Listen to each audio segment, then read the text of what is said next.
convenção. Nós estamos retornando. É isso mesmo? Então, eu estou vendo aqui, né? Não tem ninguém nos acompanhando, porque está sendo um teste, né? E como eu coloquei aí no texto, a conduta moral que embeleza a vida e a alma. O que é que você poderia me falar, Roberto? Lhe peguei de surpresa aí o que é ética e moral para você, Roberto? Partindo do pressuposto, James, do que é certo e errado, o certo e errado é uma convenção nossa, né, convencionado por nós, né, de que determinada coisa é certa ou determinada atitude é errada, mas é uma coisa convencionada por nós, né, de acordo com pontos éticos e morais, de acordo com as escolhas que nós fizemos, de acordo com, como é que eu digo a você, de acordo com as crenças às quais nós fomos educados e aprendemos, né? Ou então, de acordo com as crenças que nós escolhemos com o nosso poder quando passamos a ter esse poder de escolha, né? E essas crenças determinam os nossos valores, né? Muita coisa a gente traz também, como é que eu explico isso? Na verdade, passamos por um processo de mudanças, né? A educação nos tempos de hoje não é mais a mesma educação dos nossos avós e bisavós e até os nossos pais. Muita coisa mudou. Muita coisa que naquele tempo a gente achava correto, que era ético e era moral, hoje em dia não é mais. E até posso até te dar um exemplo. Na semana passada, o Supremo Tribunal Federal, se não me engano, derrubou uma sustentação que muitos homens usavam quando matavam as mulheres, né? Que era em defesa da moral, não era mesmo, fugiu agora, né? Então isso acreditava-se até um tempo atrás que era correto, né? O cara matar uma mulher ou uma esposa porque em defesa da moral dele, né? E isso foi derrubado. E isso até um tempo atrás acreditava-se correto. Eu vou em outro ponto também que, né, até um tempo atrás a escravidão, embora não correta, mas era aceitável, né? Como até hoje, se você perceber, tem alguns bonecos, alguns artesanatos, às vezes você chega em um local, tem um quadro de negros sendo escravizados e as pessoas ainda tratam aquilo que ainda não caíram na real, mas estamos em processo de mudança, né? Coisas que se achavam corretas, nomes de ruas em Salvador, que são nomes de escravistas, né? Que a gente já há essa conversa, coisa que se achavam correto, que hoje em dia não se aceita mais, né? Então, toda a questão ética e moral, a gente vai evoluindo com o tempo, né? Eu acredito. Oi, diga. Então, Roberto, você falou da questão do escravismo, né? Que no século XIX, cada um indivíduo na sociedade brasileira, a civilização brasileira do século XIX, todos eles tinham os seus escravizados. Até os escravos tinham seus escravizados, não é? Então, era algo ético você ter a mão de obra negra para a construção do garimpo, da cana-de-açúcar, do cafezal. Até o padre Antônio Vieira, não é? O padre Antônio Vieira, padre Manuel da Nóbrega, os jesuítas, de forma geral, eles tinham os seus escravizados. E era um princípio ético da época. Mas só que você falando aí, viu, Roberto, me chamou a atenção, meu amigo. Tá vendo que esses bate-papos de improviso deu um estalo na mente? Você aí na clínica me fez lembrar o seguinte. Então, Roberto, em cima da sua fala, o Evangelho de Jesus é um princípio ético imortalista. É intocável o princípio ético do Evangelho. O Evangelho é uma proposta ética para a humanidade, não seria isso? Sim. A vivência do Evangelho de Jesus é um princípio ético e nos ensina a ética de comportamento perante a humanidade, não seria isso? Sim, hoje nós temos, não estou dizendo que é o que seja, mas hoje nós temos como correto. Amanhã, com uma mudança, com algum conhecimento a mais, com a abertura das nossas mentes, com uma maior concepção, quem sabe podemos estar errados hoje, né? Poderemos mudar o nosso pensamento, né? Questione sempre o que a gente Mas só tem aprende, uma né? questão, Roberto. Esse bate-papo que a gente está tendo está me vindo algumas ideias, está me servindo de mote para a próxima palestra nossa aí.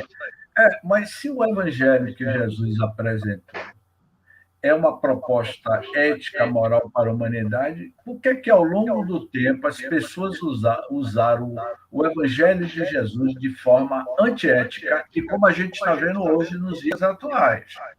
A gente está vendo nos dias atuais se utilizando o Evangelho de Jesus de forma antiética.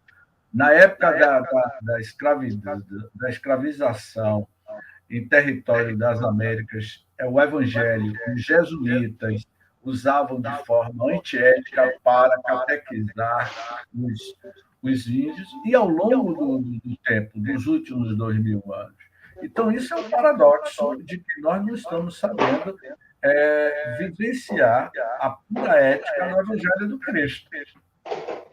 Concordo com você, né? A gente lida com pessoas, são espíritos que estão em diferentes níveis de evolução. Estamos passando de um mundo de provas e expiações para um mundo de regeneração. Então, o materialismo aqui impera muito, você sabe disso, o poder e muitas... A religião era usada, né, para controlar pessoas. Tanto que, se você for ver, no primeiro evangelho, o nosso Deus era um Deus que castigava e punia. Não é isso? No segundo evangelho, o nosso Deus já é um Deus de Deus e amor. Então, eles viram isso e continuaram mudando. Então, a religião, né, era tido como um poder, tinha muita força e muito poder, né, conseguiria manipular. Mas o que acontece é que nós estamos evoluindo sempre, né, e as pessoas passam a pensar por conta própria, né, passam a questionar. Então, nós temos pessoas na frente. Quando nós temos pessoas de educação, pessoas evoluídas, pessoas que estão preocupadas com o bem-estar social, com o bem comum de todos e não com si próprio, a gente vai conseguir evoluir muito mais rápido, muito mais fácil. Quando a gente tem pessoas que estão à frente, seja do poder que for, seja religioso, seja na política, seja no que for, né? Essa pessoa, quando está pensando, né, uma pessoa pouco evoluída, um espírito pouco evoluído, um irmão pouco evoluído, ele vai estar pensando em si, né, em aumentar a sua riqueza, nem que para isso ele tenha que passar por cima de outros irmãos. Vou precisar entrar agora aqui, Ney. Ney, vamos então terminar esse papo? Vamos encerrar aqui com o nosso amigo Roberto e vamos continuar aqui. E aqui eu desconecto o Roberto. Isso. E aí a gente volta. Do estúdio. É isso? Banir do estúdio. Banir não, bote para poder remover ou retirar, porque se você colocar banir, a pessoa não vai conseguir voltar mais, viu? Banir é banir. É expulsar, eu acho. Expulsar do estúdio. Tem uma diferença aí. Deixa eu ir aqui que a doutora está me esperando. Um abraço, então eu vou expulsar do estúdio. Tá, tchau.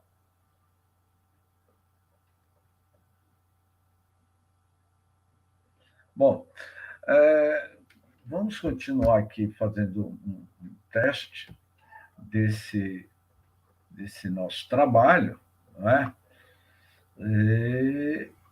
E que essa proposta desse trabalho sobre conduta ética, conduta moral que embeleza a vida e a alma, que eu iniciei fazendo alguns preâmbulos com o Roberto, a gente diria que o criador e sua obra de arte.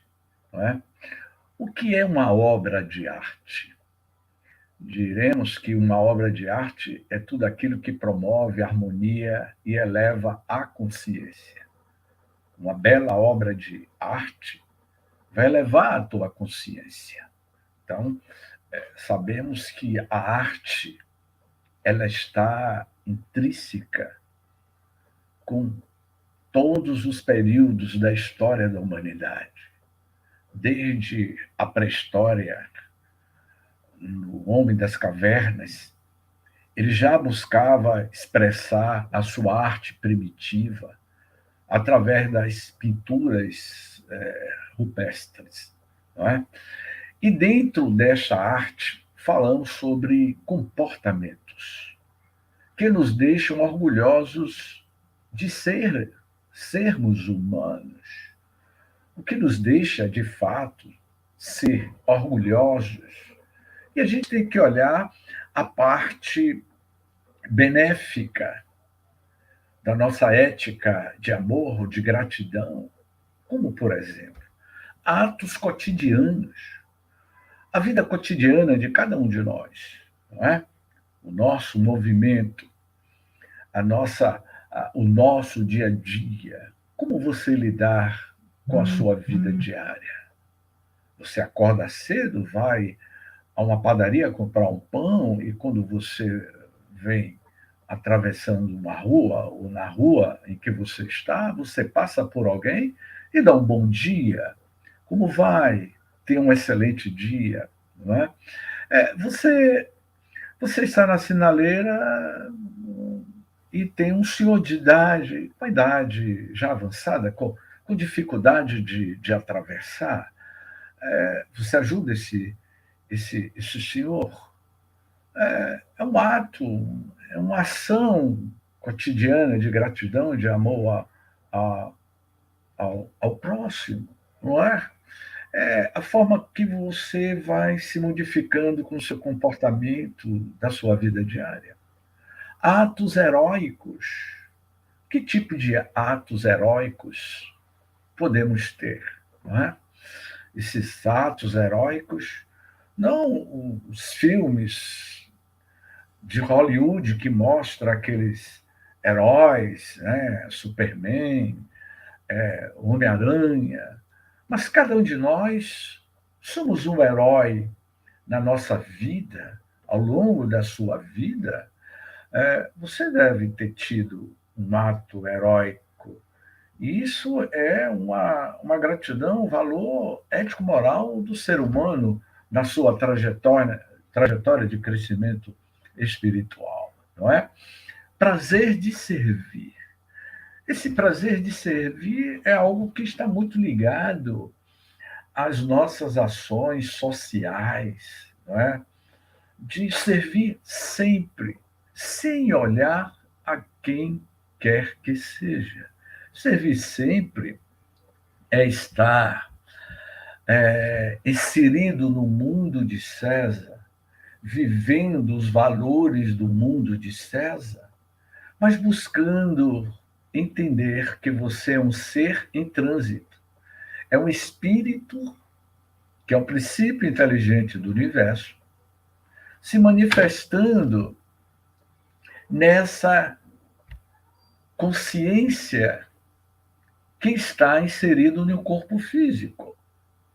Então, quando dizemos praticar atos de integridade e de dignidade, essa prática do ato de integridade e dignidade, seja íntegro nas suas relações, seja digno e cumpridor dos seus valores comportamentais perante a sociedade em que você se encontra, não é?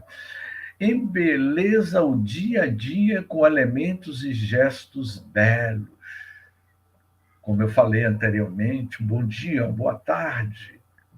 Sempre sorrindo, sempre entendendo que você é um ser que está a cada minutos, a cada segundos, se manifestando na beleza desta mãe Gaia, porque você é parte integrante desta Mãe Gaia, você é a mais pura beleza do Criador se manifestando na Terra. A capacidade de ver e ouvir, de, fa de fato, o outro. Essa capacidade de ouvir o outro, de ter a sua escuta, de parar para ouvir o que o outro precisa falar. Pois bem, alegria sempre e natural para estar vivo. Olha, como disse André Luiz em um dos seus livros, há tempo de viver como há tempo de morrer. E durante o tempo em que você está vivendo, no domicílio físico, na romagem física, viva com alegria. Um autor, cujo título do livro se chama O Presente Precioso, de Spencer Johnson. Spencer Johnson narra uma história muito interessante e que ilustra exatamente esse item, alegria sempre natural para estar vivo. Viva o presente precioso da tua existência de forma saudável. Spencer Johnson conta a história da relação de um garoto com um rapaz. Esse garoto tinha 10 anos, o rapaz tinha uns 20 anos. Uma diferença de, de 10 anos de um para o outro. E o rapaz prometeu ao garoto que iria lhe dar um presente. Com o passar do tempo, o garoto agora estava com 20 anos e o seu amigo estava com 30. E ele disse: há muito tempo atrás você me prometeu um presente, e que presente é este? E o amigo mais velho disse: volte amanhã, que eu te darei este presente precioso. O tempo passou. Este amigo agora estava com 60 anos, e o menino, agora, já um homem com 50 anos. E ele disse: já se passaram tantas décadas, e você me prometeu um presente precioso. Que presente precioso é esse? E o velho amigo, agora sexagenário, respondeu-lhe: meu amigo, volte amanhã, que eu te darei o presente precioso. O tempo passou, na linha do tempo. Aquele velho amigo já estava com 90 anos, 9 décadas. E o seu amigo, que no passado era uma criança de 10 anos, agora estava com 80 anos, ambos já idosos. E o rapaz, aquele velhinho, que no passado era uma criança, perguntou: meu amigo, você já está com quase 100 anos. Eu atravessei 7 décadas e você sempre me respondendo que iria me dar um presente precioso. Eu casei, constituí família, tive filhos, meus filhos cresceram, me deram netos, eu já sou avô e bisavô, e até hoje eu aguardo por este presente há tantas décadas. E você já está às portas da morte. Que presente precioso é esse? Me revele.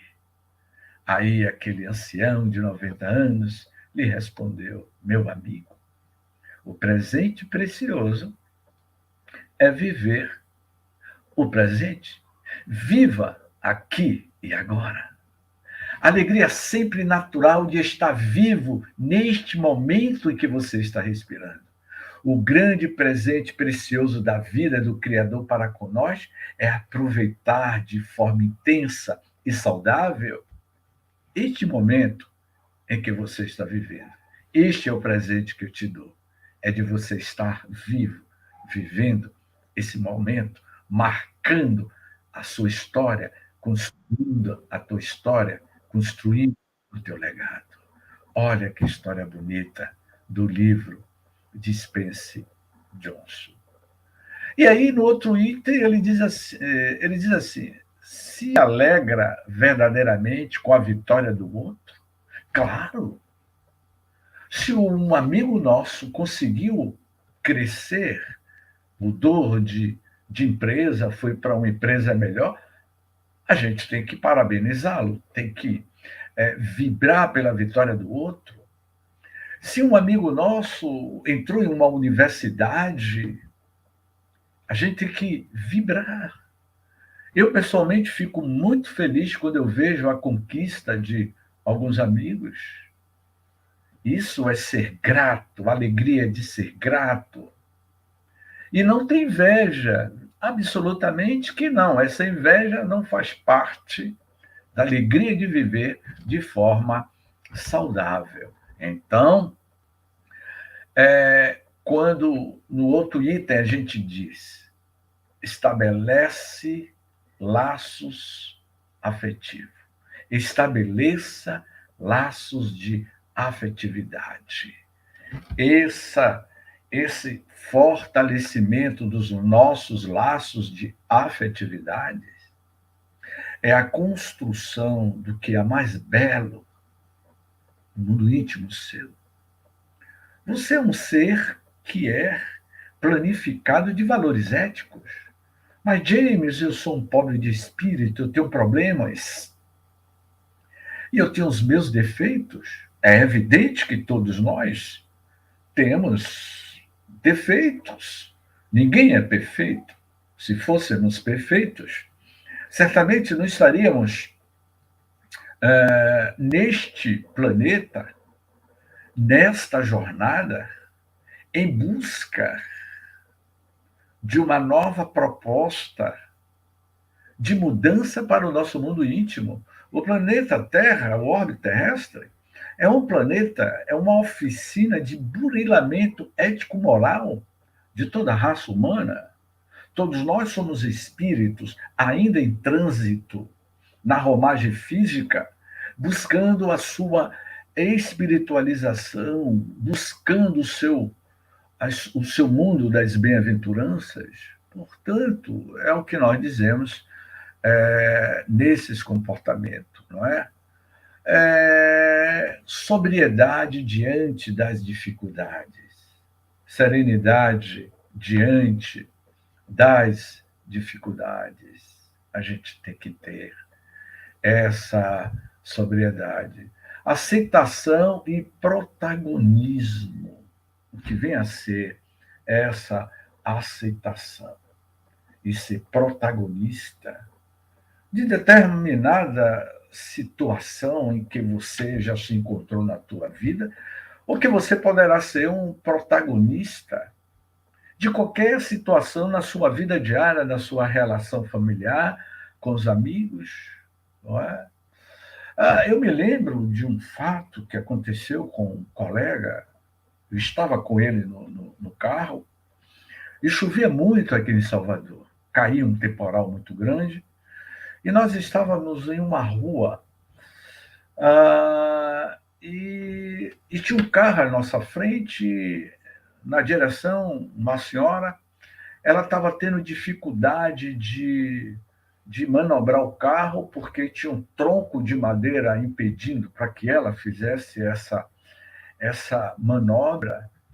Quando, de repente, esse meu colega, eu e ele, nós tínhamos acabado de sair de uma reunião, e ele estava de terno e gravata. Eu também estava de terno e gravata dentro do carro, um carro confortável. Mas era uma chuva torrencial. E a mulher estava com a maior dificuldade de fazer uma manobra. Inesperadamente, esse meu colega, ele desligou o carro, puxou a trave de mão, abriu a porta inesperadamente, e eu fiquei paralisado porque ele tomou um ato de forma voluntária, instintiva. Chovia muito. Ele foi lá para frente e começou a empurrar o tronco para facilitar a saída do carro da senhora. E quando eu vi ele fazendo a maior força, eu não pensei duas vezes, apesar de eu ter levado alguns minutos para reagir ao, ao protagonismo que ele estava tomando na cena, naquela situação. Eu fui também debaixo de chuva e ajudei ele a empurrar o tronco para que a senhora seguisse com o seu carro. Nós voltamos para dentro do veículo, totalmente molhado. Né? Isso é o protagonismo. O que é que vocês acham? Estátua esculpida por um ótimo artista. Estátua esculpida por um ótimo artista. Michelangelo. O que é que a gente pode dizer de Michelangelo? Com as suas obras de arte. Não é? O Homem Nu. Aquela obra de arte que atravessou a humanidade. Nós somos essa obra de arte, só que esculpida pelas mãos do Criador. E somos a mais bela de todas as belas obras de arte que a humanidade teve. Porque a cada momento, a cada instante, nós somos criados pelas mãos terapêuticas desses escultores divinos. Então, somos essa obra de arte. Sentimentos que gera uma estrutura moral muito sólida e bela. Esses sentimentos éticos, estéticos e místicos, a questão mística e espiritual, né? A estética da beleza, quando você é ético, você constrói a beleza, não é? Sentimento de compaixão e de solidariedade para com o próximo. Joana de Ângeles, em um seu livro, A Psicologia da Gratidão, ela diz: a gratidão é a assinatura de Deus em sua obra. Então, podemos dizer que esta obra esculpida é esculpida com um sentimento ético, estético e místico da compaixão e da solidariedade que está intrínseco em cada um do ser humano. Sentimento de gratidão, que eu já falei, não é? Sentimento de amor verdadeiro, de compaixão que a gente deve ter para com o próximo, são sentimentos que vai sendo desenvolvido ao longo do tempo. Sentimento de bondade, ser grato, bondade no coração, bondade no olhar, bondade no ouvir. Desenvolve esse sentimento de bondade, não é? Pensamentos que geram uma estrutura moral muito sólida e bela, pensamento de admiração pelos que realizam atos dignos. Chico Xavier, Madre Teresa de Calcutá, Irmã Dulce, Mahatma Gandhi, e dentre tantos seres humanos no anonimato que desenvolvem trabalhos de dignificar a nobreza do ser humano, pensamentos de busca do douradouro e do que faz real diferença, pensamentos que durem, pensamentos positivos, que sejam real, verdadeiro e que faça diferença no seu dia a dia. Um exemplo. Emmanuel, no seu livro Pensamento e Vida, ele diz: o pensamento cria a vida que procuramos. Se é o pensamento que é a bússola de orientação para o nosso comportamento ético e moral na Terra, é ele que vai nos servir de roteiro. Ele é a diretriz de segurança conduzindo-nos nesta nau chamada Mãe Gaia, ou planeta Terra, e este escafandro, fui longe com essa palavra escafandro, com este corpo físico que é uma roupa de mergulho enquanto nós estamos mergulhados na matéria, porque a matéria é um estado de energia condensada e o espírito é um ser radiante que ora transita neste corpo físico, neste veículo de mergulho no mundo material. Disposição permanente para o aprendizado. Sempre estamos aprendendo a aprender. Aprender sempre. Somos sempre alunos da escola da vida, como muito bem Jesus nos ensinou. Hábito de refletir. Reflita o que você pensa sobre você mesmo. Seja o analisador de você mesmo. Filtre os seus pensamentos, porque o pensamento vai gerar os seus hábitos. Então, reflita que tipo de hábito você está mantendo, se é saudável ou positivo. Jesus, a conduta ética do amor. O Sermão do Monte apresenta princípios éticos e morais pertinentes ao reino do Messias? O que é que vocês acham? O Sermão do Monte apresenta esses princípios éticos e morais pertinentes ao reino do Messias? Porque as bem-aventuranças eram uma proposta ética do Evangelho de Jesus, não é? Que relação há entre a degradação moral do gênero humano e os princípios anunciados por Jesus? Olha, que eu comentava há poucos instantes com o Roberto. Roberto teve que sair do estudo da sala, e a gente falava sobre a ética do Evangelho. Se o Evangelho de Jesus, como um todo, apresentado por ele, é uma proposta ética moral para a humanidade, para melhorar a humanidade. E a pergunta que eu tinha formulado a Roberto é: e por que, ao longo desses milênios, as sociedades tomam o evangelho para si e utilizam o evangelho de Jesus de forma antiética?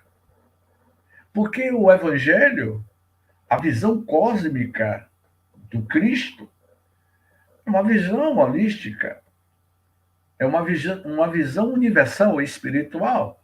Então, o Evangelho de Jesus é uma proposta ética do Criador para a humanidade. E ao longo dos milênios, a gente tem arvorado em alterar os princípios éticos do Evangelho de Jesus de forma antiética. Significa que a humanidade, uma parcela da humanidade, alguns espíritos encarnados e também desencarnados, utilizam de forma errônea por conta do seu estágio de inferioridade moral e espiritual e altera o texto do Evangelho. O Sermão do Monte é um conjunto de normas e princípios de cunho ético e moral? Claro que sim. É a síntese da síntese, o Sermão das Bem-aventuranças. E aqui a gente já vai para as nossas considerações finais. É o Estatuto do Reino de Cristo? Sim. O Sermão do Monte, o Sermão das Bem-aventuranças, é uma proposta ética para toda a humanidade, não é?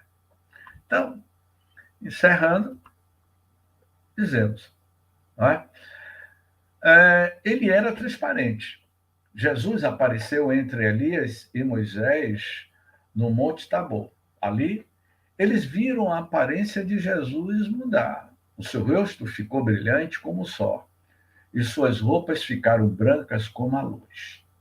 Então, Jesus, ele era transparente. Jesus ficou transparente porque não tinha nada a esconder, não tinha segredos, nem compromissos ocultos. Então, ele era transparente. Ele é transparente. Continua sendo essa luz do mundo, essa construção do amor. Então, meus queridos amigos, para concluirmos, ele perdoava, porque aquele que prometeu fidelidade eterna a Jesus negou 3 vezes em público, mas ele apareceu para o seu discípulo e o perdoou, pedindo-lhe que demonstrasse seu amor por ele, tomando conta das suas ovelhas.